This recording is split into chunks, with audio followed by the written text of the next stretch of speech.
Hello, everybody, and welcome back to the We Know Traitors podcast over here on RHAP. I'm your host, the Duke of Deception, Pooya Zanvikili, talking about another cast member of Traitors US Season 3, which premieres January 9th. We're 2 days away, folks. Get excited, get hyped. And today we're talking about somebody who I feel like a lot of us have seen on television at one point, and then we're surprised to see come into the Traitors castle. And with us here today to break down Bob Harper, it is the one and only Survivor 45's own, the ladder man is what they call him. It's Brandon Donlin, folks. Brandon, how you doing? I'm better than I've ever been in my life. I mean, this is when the Traitors cast comes out, everybody's buzzing about, is Boston Rob doing it? Is Brittany Haynes doing it? And I say, you know what? I have a feeling it's going to be Bob Harper, who I haven't seen on television in many years, but I loved when I saw him. You know what I mean? And now he's here, and I think, and I'm not saying this with hyperbole, it's the best thing that's ever happened to me. And I'm thrilled to be here to talk to you about it. See, we're very lucky, Brandon, for many a reason. One of them is knowing you, because when I tell you that if you were not on my radar, I don't know if anybody else would have come in and given us the Bob Harper tea. Yeah. Listen, I was a Biggest Loser stan. When you were doing this podcast, you texted me, you said, hey, I'm looking for the Biggest Loser to talk to Bob. And I said, why are you sending me this? I said, this is mean. But yeah, I have the screenshot. I'll send it to you if you're listening to this. But no, I was a Biggest Loser fan for many years. And spoiler alert, if you're not watching the video, my background right now is a picture of Bob Harper, but you're never going to guess who's in this picture of Bob Harper. It's not just me in the virtual background. It's me. It's me when I'm 10 or 11. Look at that. There he is. That's Bob Harper and I. Yeah. Chilling, hanging out. Yeah. We're chilling. We're hanging out. And Bob Harper was, I think, the first celebrity that I've ever met. And it was a great day in my life. And I'm here to tell you about not only that, but also about Bob as a whole. Biggest Loser for when it was on. I see Survivor in 2008. I think I see this picture I think you're seeing here. I think this is 2009. My family did not watch Survivor. We watched American Idol. We watched the, Biggest Loser. And that was really it. That was all we watched. So when we happened to walk across Bob in Washington, D.C., we were all like, oh my God, this is a guy that I know, right? This is my first reality TV experience IRL. So I'm thrilled to talk about it. I'm glad that nobody else wanted it because Bob's mine. And yours he remains. Sure. Brandon, Bob being on the Traitors, how surprised were you to see Bob get the call up here? Well, my favorite part about the Traitors is, I love to see my reality CBS people that I've loved and idolized on these shows for many, many years. I think that's awesome. And I think if the show is just them, it would be an equally good show. But I think the fun is when you get people like John from the Traitors US too, who's just some random fucking guy. He's a random guy, and he's really funny and he added to the show. You get Sheree from last season, who I've never heard of, who I thought was hysterical the whole time. I like the random picks, right? Yes. And now the Traitors is growing in popularity, right? This is Traitor season 2 is huge, but Traitor season 3, the cast list is a lot of these people have, upwards of 500,000 to 1 million followers on Instagram. Like we're in big leagues, right? Yes. So who are they calling? Who's getting thrown in to now the biggest season of what I think is like the biggest reality show in the last 10 years? We thought that about The Circle, and The Circle 3 comes out, and you're like, oh, this show's bad, But here we have a show that's consistently good, being replicated all over the world. Who's getting that call? Who's the random couple names that they're going to get? And when I saw Bob pop up on the list, I was like, oh my God, this is fun. This is I'm a big Dancing with the Stars fan, famously. Max was on the last season, didn't do super well, didn't get far, but I like when we're taking risks and we're throwing somebody in who, Bob has watched a lot of people compete on a different kind of show, but I like to see, that's one of the reasons I love Dancing with the Stars is I love to see celebrities, people that you're familiar with, try a new thing. And this is Bob trying a new thing. So I'm thrilled. Yeah, I fully co-sign what you said. While it would be a great show and product if the contestants were all from these competitive reality shows, I do also agree that the casting and the randomness of the cast really helps elevate the show as well. Because, and I feel like when we were younger, crossover episodes of TV shows were like mind blowing to me. Like Yes. when the Flintstones met the Jetsons, I was like, this is strange. How is this happening? But it's so cool. Yeah. So I've always had a soft spot in my heart for stuff like that. And Traitors is the ultimate situation where you get this. Obviously, the challenge has been doing this as well. But the difference is here, because it's not an athletic competition, anybody can get it. Anybody can get the Yeah. call up. And then we get this hodgepodge of a cast that initially is like, what is going on? But I think I like it because also the other thing that I've been saying on these podcasts, Brandon, is that just because someone hasn't been on one of these shows doesn't mean they're incapable of performing in a show like this. Of And course. we stand to be surprised and you know, excited about new things that we don't see coming. And you know, do I know Bob Harper's a gamer? Absolutely not. I would have assumed not. But if he is, I would love to see that. I mean, one of my favorite casting choices from season 1 of The Traitors was Kyle Cook, who's a guy that I had never heard of pre-Traitors, but I loved seeing people, and it's the same across not only Dancing with the Stars that I referenced, but any of these competition shows. Is like, I love competing. I love games. You know, I love the drive to win, and I love seeing people adapt to a game that they've been unfamiliar with. Kyle gets in there, doesn't have, I mean, nobody does because it's the first season, but Kyle immediately adapts to the assignment, adapts to the faithful role, and tries to do what he can to snuff out the traitors, and did it in a way that you could feel the passion. The same with Peter from last season. You know, I like that archetype. And Bob is like, you don't get to be this shredded and this, you know, motivational for other people, trying to help them change their lives if you don't love to compete also. So I'm really interested in like what drove him to even want to do something like this. You know, this isn't something I would have picked for him. You know, I wouldn't have, if you were asking me to like go down the Peacock roster of the last 20 years, you know, people that have been on NBC shows, I don't think I would have landed on Bob. But I'm really excited to see what he brings. And he was always like, he's very animated. I mean, even on The Biggest Loser, from what I remember from 10 plus years ago, he's very, you know, funny. He cares a lot about the people who he's helping. But also, like, you don't get to be this, you know, you're not training, you know, hundreds and hundreds of people across 20 years without, you know, you want to see success. You want to see a winner. So I'm into it.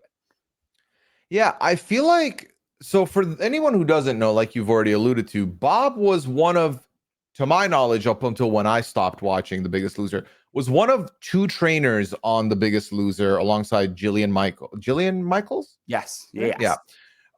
And he, to me, and this might be a little bit wild to hear, he was like the good cop in the good cop, bad cop of the two of them. I always felt like Bob was more soft spoken, whereas Jillian was a little bit more harsh with the contestants. Jillian was of the same, like, Simon Cowell-ish, Gordon Ramsay. Like, you're getting that mean early 2000s person who is like, it's like the, you know, the jazz teacher, the drummer from Whiplash. She's like, I am hard on you because I want to make you better. Where that is what Bob's doing also, but exactly what you said. You know, good cop. You're getting more motivation for Bob. If you're crying in the middle of your workout because it's too hard, Bob's going to take you aside and remind you why you want to do this. Whereas Jillian maybe just, you know, screams at you and turns the treadmill up another, you know, makes the incline 30 and is like, go fucking hard. You know, that's not what Bob's doing. Maybe it is what Bob's doing and I'm misremembering it, but I remember Bob being really, you know, friendly, Right. friendlier in comparison. Personal trainers as a whole are not friendly, but Bob, you know, Bob is definitely more good cop than not compared to what Jillian's method of, like, let's just, you know, torture them. Which that's the thing. I don't know if this was the Mandela effect for me, but when I was looking through these cast photos on my stream, my first reaction was, wow, Bob got a lot of tattoos. And someone in my chat was like, he's always had tattoos. I never remembered him having tattoos like this. You know, it's so funny. I do not remember that either, but I remember him always being very stylish. Remember him, he's a well-dressed man, as you can see if you're watching the video by his cast picture. He looks great. I know that a couple years ago he had a heart attack and he was kind of the poster child for, not poster child, he's an adult man, but he was the poster figure for, like, I am so healthy. You know that I'm healthy. You've seen me be healthy for 20 years and even I can have it. So you got to, you know, do the best that you can to get your health in tip-top shape, because it can really happen to anybody. So that was the last time that I really heard anything about Bob Harper, just because he hasn't been in the reality streets as of late.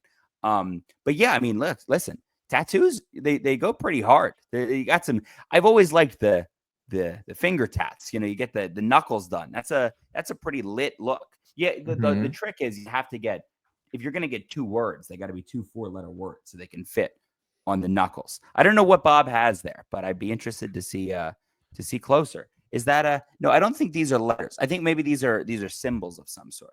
Yeah, they're all symbols. I don't think any of them are. Yeah, it's like this one looks like a crown. That might be a letter actually, but there's no. Yeah, on this side they're not words, so I'm not sure what the tattoos are. I don't know which of those symbols means I met Brandon Donlin in the summer of 2009 on the streets of Washington, D.C. But I will have to get somebody to translate one of them. I assume that's what one of them is. You would hope. Yeah, I think so. That's his claim to fame now. Sure. He actually says that at the first round table. That's why he gains trust.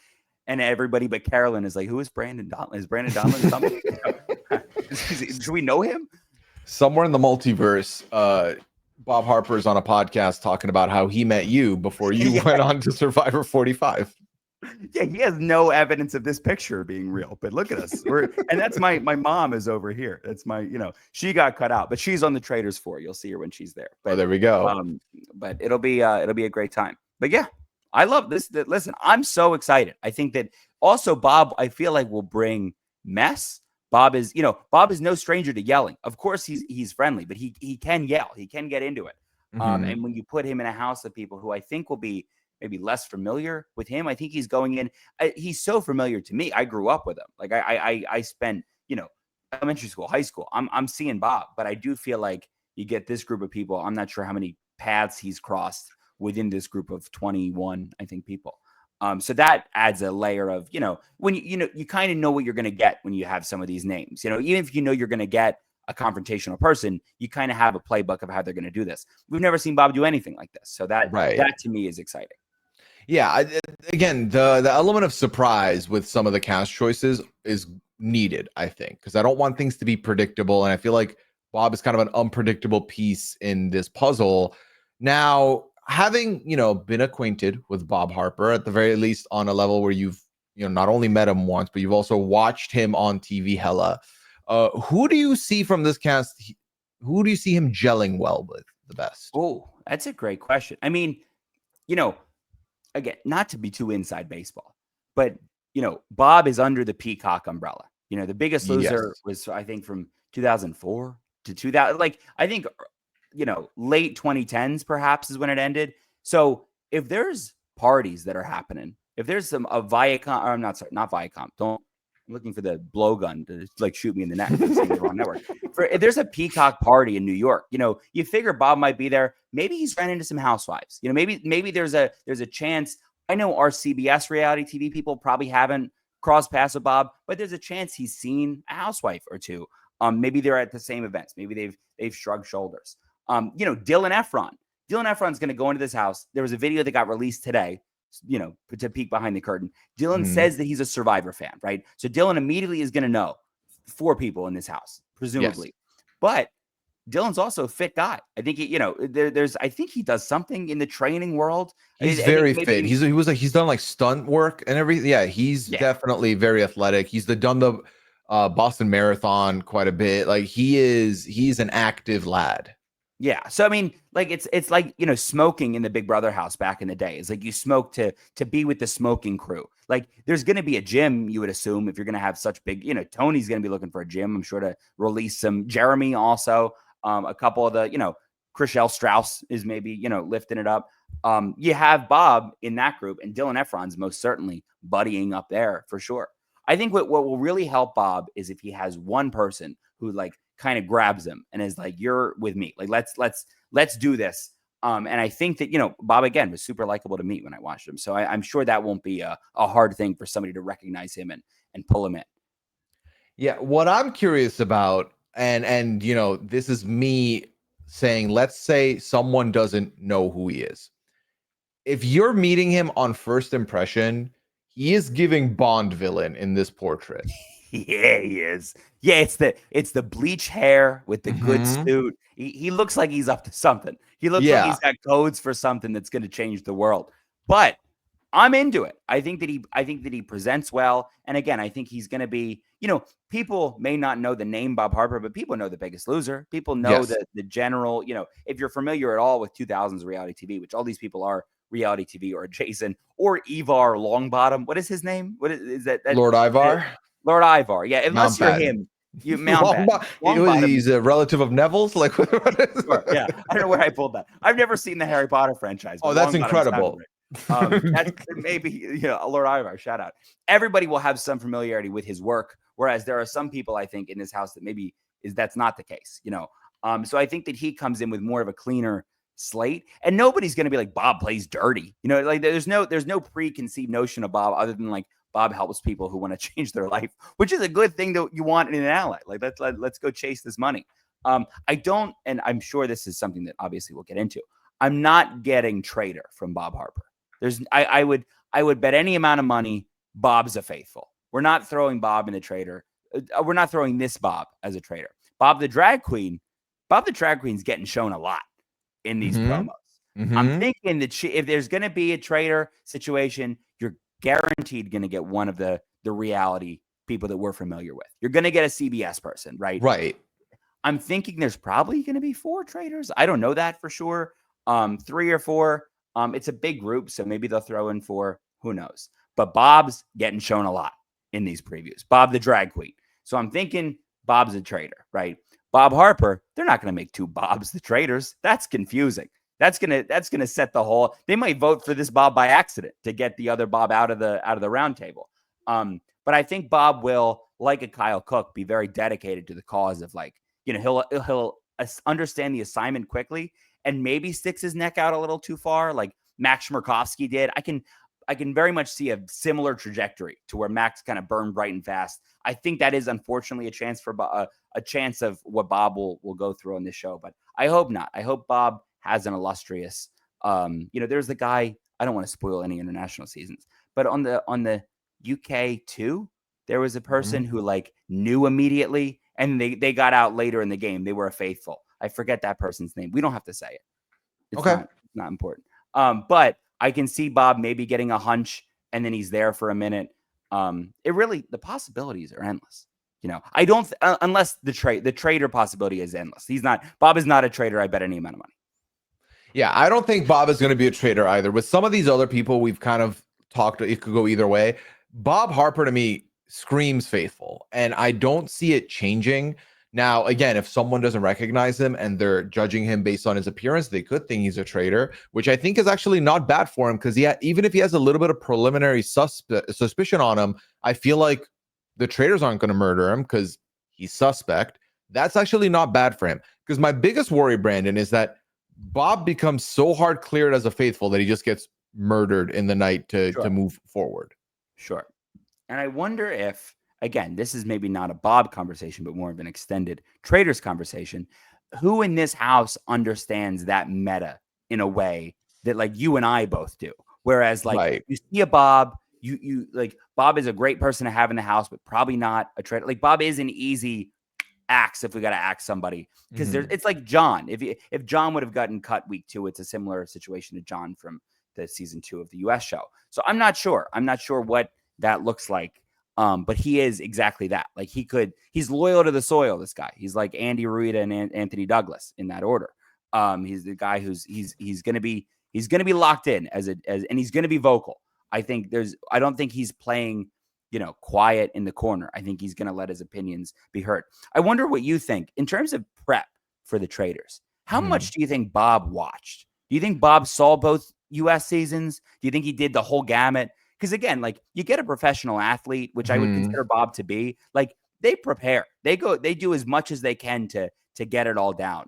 But I wonder also if this is something that you get the flip side. Somebody sent an email to Bob's agent and said, "You want to do the traitors?" Bob said yes. And then 2 months later, Bob's here. He doesn't know what the show is. Yeah. So you mentioned that a video dropped today. So to peek behind the curtain, I've said this I recorded the last 2 podcasts today, that the video dropped where they talked about who would you like to see in the castle, who would you not like to see in the castle. It was this one, and then our preview coming in for the premiere day, which is the Dylan, Efron, and Lord Ivar combination platter. So in that video, Bob Harper does mention who he would like to see as Phaedra. He said he's met her. He likes Phaedra. I have to assume he's watched season 2 at the very least, right? Sure. At least done the prep of watching one of them. I feel like right now, especially with there only being 2 seasons, it's an easy barrier to entry for any of these contestants who are like, I'm about to give this 2-3 weeks of my life to maybe win something. Let me watch a little. And I'm gonna go ahead and assume he's watched at least season 2, if not both, but probably just season 2. Yeah. And he's banking on the return of Phaedra, which would be a choice, to have her, to throw her back in as a previous traitor, a different situation than Kate Chastain, who comes in faithful. You have a different thing there. But I just remember that he did say that. And that speaks to, he probably does know some of the housewives. It makes sense if he's met Phaedra. Phaedra runs with the same crew. They're all going to the same thing. So maybe he will immediately ingratiate himself to that group. Whereas, like, if it's anything like season 2, where you kind of have the Bravo people, if you will, over here, and the CBS competition people they eat, live, and breathe these shows over here, Bob might be leaning more towards the Bravo folks. I think personality wise, he is more aligned with the strategy. Like, I can see him and Jeremy getting on, him and Brittany Haynes and Danielle getting on over here. But I think that just because of familiarity, it might be, he just sees the safer option to just hang with the people who he's previously ran in the same circles with. Yeah, I think Bob is going to have a lot of options, and I don't think he's going to be on an island as much as he is based on the show he comes from and no one else being from that show. But I think I could see him quickly making some connections and being okay for the long haul. I think the only way he gets murdered, goes out early, is if he gets murdered first or second, in a situation where the traders are like, we need to keep as much confusion as possible. Let's take out someone who doesn't really have many connections and move forward. And then Bob could be on that short list. Yeah, I mean, and he is one of the only people that hasn't competed at anything, right? He, like, even some of, like, your Chriselle Strauss did Dancing with the Stars. Sandoval did a couple different shows. I think he did the show. Masked Singer. He did the Masked Singer. He's doing the show where they're all in the military. It's funny. Oh yeah, World's Toughest Test, I think. Yes, or he was on that. One of those? Yeah.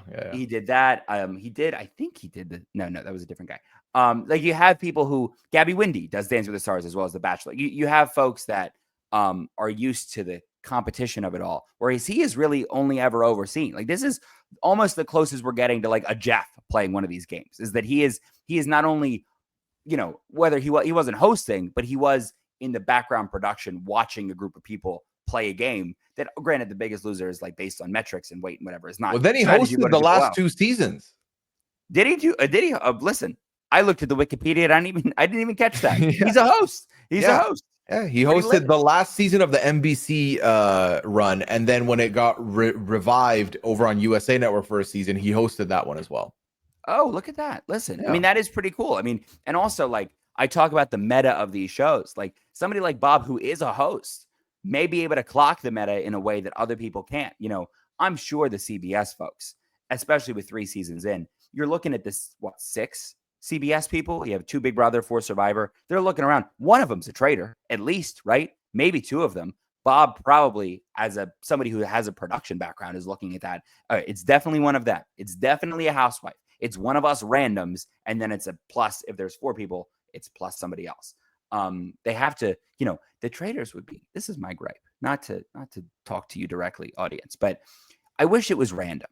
I wish everybody went in with the expectation that they could be a traitor. They have a challenge where everybody lines up and reaches into a box or reaches into a little paint thing. They take their finger out, and 3 of them have a red dot on their. Like, I wish that it was that. And I think they should build their casts around anybody can be a traitor. Anybody can carry being a traitor. You have a season like, and I love John Burkow. I've referenced him 4 times. But, like, if he's a traitor, who knows what his success level is? But, like, maybe he can't hang, right? Maybe he can't hack it. And I think that everybody who gets selected for the show should be able to hack it if that comes to them. Whereas, like, Bob, you and I, Pooya, are both saying he's probably not a traitor, right? Because the show's not going to pick him as a traitor. And that, I think, is one of the flaws with a show that I really, really like, is that, like, why can't he be? Like, let's screw the meta that we have to have, Jeremy and Dorinda and then Dylan Efron and then a random. Like, that's not fun. Let's do it. It's a better game if we're just doing it, we're pulling out of a hat.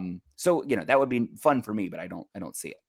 I agree with you. I mean, I've talked about this, but my feeling is that we are maybe one or maximum two more seasons away from people finally cluing into it. If truly, like, let's say if we do get a Danielle Reyes and Tony up in the Traitors turret, and then season Yeah. 4 we get another Big Brother person up there.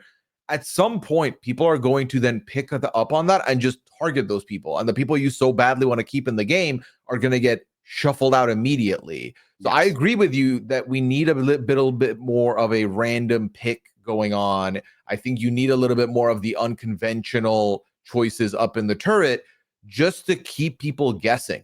You mean we think to like season 1 even, it was Suri, Cody Calafiore, and one other person, right? The Yes. one quote unquote random.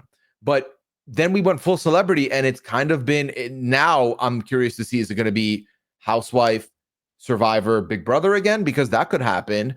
Now, if they do you can recruit a random person, you'd think that would help out the odds here. But the reality is they're always going to try and bring an ally in immediately. They're always going to bring in someone they know, which will probably be from one of those 3 franchises. So I would love to see more random play. Or you bring the person, like, if again, you like your example there, Danielle and Tony, let's bring Boston Rob and just out him as a traitor immediately. Let's do it, just the two of us. Let's just see what happens. And I hope we get to a place where that's more the meta, but having random traitors fixes that. And then having random traitors also fixes the gender balance, right? That you're not worried about, but we've gotten 2 guys, we got to get a woman here. Like that's not fun to me. Like I think that and that's why the civilian seasons, which you haven't watched, if you're listening, you should go watch them. Season 1 of the UK Traitors is, I believe, my favorite season of any show ever. It is a perfect. It is Survivor Heroes versus Villains. It is Big Brother 2. What is the Big Brother 10? Like it is so good because it can be anybody, and with these shows, it can't be. It's not. We're talking about Bob for 20 minutes. It's not Bob. And that's the flaw about why I think the celebrity ones are tricky. And again, if you had not Tricky Rice, although he would be a great traitor, if Tricky, if you're listening, inside baseball for us, Rob, as a podcast, folks. But if you are, if you're a Bob person, I think you kind of go in like knowing people aren't going to super suspect you either, which is helpful for Bob. But who's to say?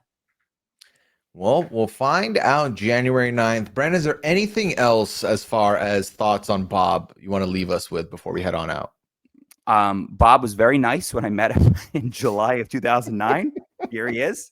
I don't think he remembers, but they were hosting a Biggest Loser competition for that season of the show.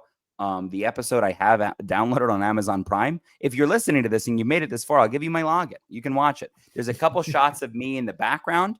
They hosted a workout for everybody who came to watch the thing, Bob and Jillian. Bob, I think, stood on my dad's back while he did a push-up.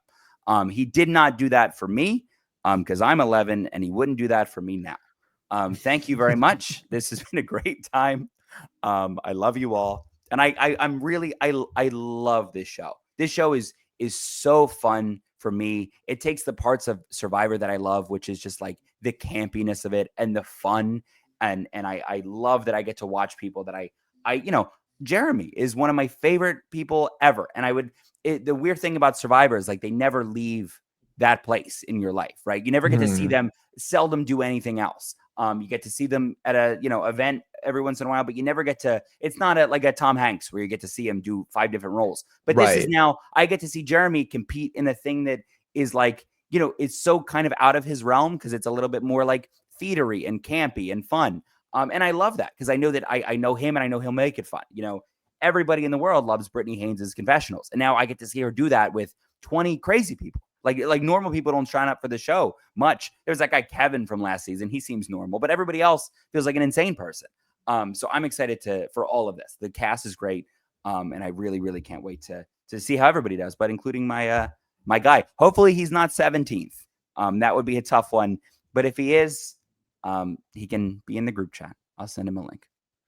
Well, you won't be sending the link to that group chat to everybody here, but let the people know where they can find you on socials in case they want to hear and see those fire tweets and selfies, quite frankly. And skeets.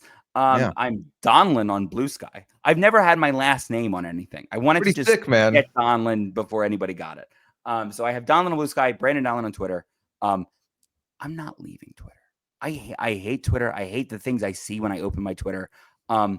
But I get more engagement on there, so I have to just keep doing it. And I'm only blue skying selfies, and I've really pigeonholed myself. I can't stop doing it. You've if you made wanna that see- your branding Donlin. listen. That's my PR firm. That's what it's called. If you want to read the written word, you go to Twitter and then Instagram if you want. But I'm so excited. I love podcasting. I love you, Pooya, and I'm thrilled that we're here. Man. I had so much fun breaking this down with you, Brandon. Of course, people can find me on all socials at Pooyaism. Find me on Twitch, twitch.tv/Pooya. That's where I am when I'm not podcasting. And alongside this season's coverage of Traitors US Season 3, Traitors UK Season 3 is coming back January 1st. So myself and Annabelle will be covering that on a weekly basis. So check that out. And if you're looking for your messy content from me in the form of 90 Day Fiancé coverage, the Hot Mess Express is available and going. So you can find that over there. And that's about everything we've got for y'all here. I'll be back tomorrow with another person from this cast to break down. But until then, take care. Have a good one. Bye.